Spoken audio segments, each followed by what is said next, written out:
ഓരോ നിലാവും പെയ്തൊഴിയുമ്പോൾ, പകലിൻ്റെ തിളങ്ങുന്ന പുഞ്ചിരി പിറക്കുമ്പോൾ ശരീരം ഒരു യന്ത്രം പോലെയാകുന്നു. പിന്നെ ആരോ ട്യൂൺ ചെയ്തതുപോലെ ഒരുതരം യാന്ത്രികത നമ്മളിലേക്ക് പടർന്നു കയറുന്നു. ദിനചര്യകളുടെ ആവർത്തനത്തിൽ ചിന്തകൾ പോലും യന്ത്രസമാനമായി മാറുന്നു.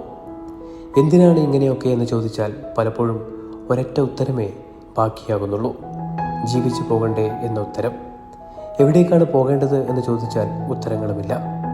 ഒരു ലക്ഷ്യവുമില്ലാതെ, എങ്ങോട്ടെന്നറിയാതെ നമ്മളിങ്ങനെ മുമ്പോട്ട് ഒഴുകിക്കൊണ്ടേയിരിക്കുന്നു. ഓരോ ദിവസവും ഒരു പുതിയ തുടക്കമാണെങ്കിലും പലപ്പോഴും അത് പഴയതിൻ്റെ ആവർത്തനം മാത്രമായി മാറുന്നുണ്ടോ? തിരക്കിട്ട ജീവിതത്തിൽ നമ്മൾ നമ്മളെ തന്നെയും നമ്മുടെ ആഗ്രഹങ്ങളെയും നഷ്ടപ്പെടുത്തുന്നുണ്ടോ? ഈ യാന്ത്രികതയിൽ നിന്നും ഒരു മോചനം സാധ്യമാണോ? ഈ ചോദ്യങ്ങൾ നമ്മോട് തന്നെ ചോദിക്കുമ്പോൾ ഒരുപക്ഷെ ജീവിതത്തിൻ്റെ യഥാർത്ഥ അർത്ഥം കണ്ടെത്താൻ സാധിച്ചേക്കും. വെറും ജീവിച്ചു പോകലല്ല ജീവിതം, മറിച്ച് ഓരോ നിമിഷത്തെയും അറിഞ്ഞുകൊണ്ട്, ആസ്വദിച്ചുകൊണ്ട്, ലക്ഷ്യബോധത്തോടെ ജീവിക്കാനുള്ളൊരവസരമാണ് എന്ന് തിരിച്ചറിഞ്ഞേക്കാം.